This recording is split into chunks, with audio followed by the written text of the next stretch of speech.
আমাকে এক ইসলামী উগ্রবাদী বলল, মুফাসসিল আপনি কি জানেন আপনার জন্মের ঠিক নেই?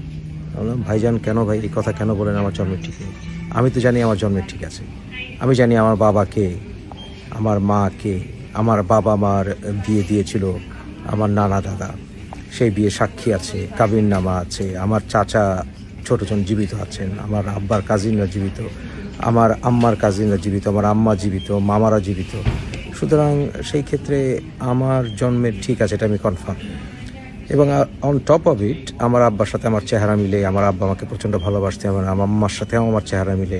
আমি যে আম্মা আব্বার সন্তান, এতে কোনো সন্দেহ নেই। এবং তারা আমার পড়ার খরচ চালিয়েছেন, আমার টেক কেয়ার করেছেন, আমার আব্বা কষ্ট করে আমাকে লালন পালন করেছেন। সুতরাং আমার বাবা এবং মা যে কারা, এটা আমি নিশ্চিত।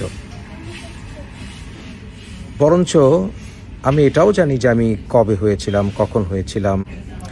ঢাকার ইস্কাটনে 1966 সালে অক্টোবরে আমার জন্ম, এবং সেটাই ছিল বাংলাদেশের একমাত্র প্রাইভেট ক্লিনিক তখন, বুঝেছেন? তো আমার জন্মের ব্যাপারে কোনো সন্দেহ নেই। কিন্তু ভাইজানেরা, তাহলে এখন কথা বলতে হয় যে দিনের নবীর জন্মের কি ঠিক ছিল কিনা, সেই বিষয়ে কিন্তু ইসলামিক স্কলাররা বিপদে পড়েছেন। কারণ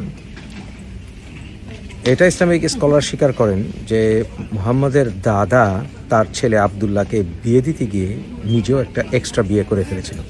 সেই বউ দেখতে গিয়ে, ছেলের বউ দেখতে গিয়ে নিজে একটা এক্সট্রা বিয়ে করে ফেলেছিল, সেটা জানেন। এবং মুহাম্মদ তার স্ত্রীর সাথে কয়েকদিন মতান্তরে 3-4 মাস সংসার করার পরে উনি মারা যান। এবং তারপর তার ছেলে 2.5 বছর পরে জন্ম হয়। বুঝে না কার জন্ম কিভাবে? মুহাম্মদের বাবা আবদুল্লাহর মৃত্যুর 2.5 বছর পরে মুহাম্মদের জন্ম হয়েছিল, সেটা জানেন কি?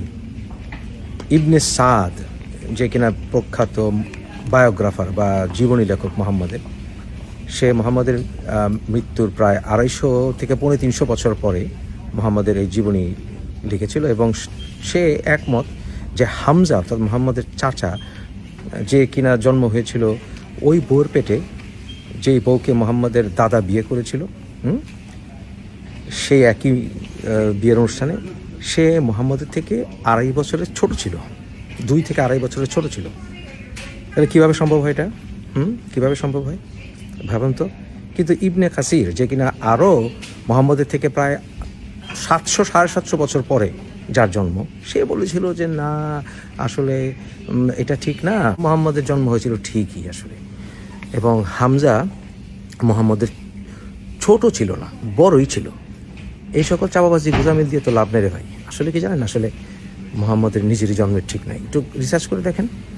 মুহাম্মদ তার বাবার মৃত্যুর, অনেকে বলে, অনেক স্কলার বলে 4 বছর পরে জন্ম ছিল।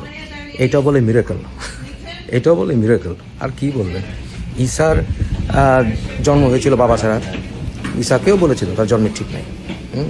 আদমের জন্মের সময় তো মা বাবাই ছিল না, ঠিক না? আপনাদের নবীর বেলায় সব ঠিক আর আমাদের বেলায় সব ভুল, তাই না?